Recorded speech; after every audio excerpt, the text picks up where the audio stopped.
आप देख रहे हैं लव इंडिया नेशनल, क्योंकि इरादे हमारे साथ हैं, इसलिए लोग खिलाफ हैं, फिर भी हम आपको दिखाते हैं कड़वा सच।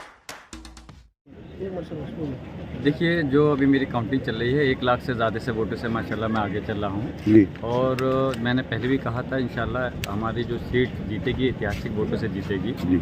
और मेरे दादा मोहतरम ने जो मेहनत कर करके इस पौधे को सींचा था पेड़ की शक्ल में, मैंने बस उनकी विरासत को आगे बढ़ाने के लिए कोशिश की है। और उसमें मुझको सरपरस्ती माननीय अखिलेश यादव जी की मिली और मेरे कौम और पूरी जनता, हर वर्ग समाज के लोगों ने जो वोट दे करके अपनी मोहब्बत का इज़हार किया है, मैं उनका शुक्रिया अदा करता हूं और एहसानमंद रहूँगा कि उन्होंने जो मुझ पर भरोसा जताया है। इंशाल्लाह मेरी पूरी कोशिश रहेगी कि दादा मोहतरम बख्श साहब के नक्शे कदम पर चलकर दादाजी का और जनता का एहसान है। लेकिन जब आप नामांकन कराने आए थे तो प्रशासन पर आरोप लगा रहे थे कि मेरे संग गलत हो सकता है, उस पर क्या कहना है आपका? देखिए, मैंने आरोप लगाया था और आरोप कहीं ना कहीं वोटिंग के टाइम पे सही भी साबित हुई। जब वो वोटिंग हुई थी तो आपने नहीं पूरे प्रदेश और देश ने देखा कि किस प्रकार से संभल लोकसभा सीट पर हिंदुस्तान की तारीख में, मुल्क को आज़ाद होने के बाद में पहली बार इस संभल की सरजमी पर वो हुआ जो कभी यहाँ की जनता ने नहीं देखा था। जहाँ चुनाव आयोग वोट परसेंटेज बढ़ाना चाहता था, उस समय पुलिस प्रशासन ने प्रयास करके वोट परसेंटेज को डाउन करने की कोशिश की। खैर, जनता का मैं शुक्रिया अदा करता हूँ अभी सभी सम्मानित जनता का कि उन्होंने लाठी डंडे खाने के बाद भी मुझे ज़्यादा से ज़्यादा वोट दे करके कामयाब करने का जो काम किया है, मैं उनका एहसानमंद हूँ। आज मतगणना के दिन किसको देना चाहेंगे सिरे?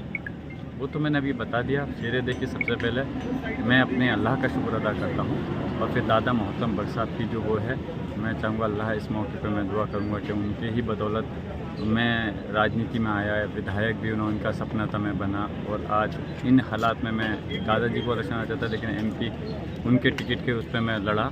तो यकीनन ये मेरे दादाजी की बदौलत मैं आज इस जगह आगे बढ़ा हूँ। और मेरे नेता जो समाजवादी पार्टी के मुखिया माननीय अखिलेश यादव जी ने सरपरस्ती करके मुझ पर जो भरोसा जताया कि मैं इस सीट को जीत सकूंगा, जो टिकट दिया, मैं तहे दिल से उनका शुक्रिया अदा करता हूँ। जिया को कहते हैं कि विधायक बन के कुछ काम नहीं किया, अगर सांसद बन गए तो क्या करेंगे जनपद संभल की 8 लोकसभा को? एक परिवार में एक मुखिया पूरे परिवार को आप देखेंगे कि पूरी तरह संतुष्ट नहीं कर पाता। विधानसभा का मामला है। अब मैंने कब कहा 100% वोट किसको मिलते हैं? प्रधानमंत्री जी बनारस से लड़े, क्या 100% वोट उनके मिले? उनके भी प्रतिद्वंदी हैं। जब प्रधानमंत्री मुख्यमंत्री के प्रतिद्वंदी हो सकते हैं मुखालिफ, तो मेरे क्यों नहीं मुखालिफ हो सकते?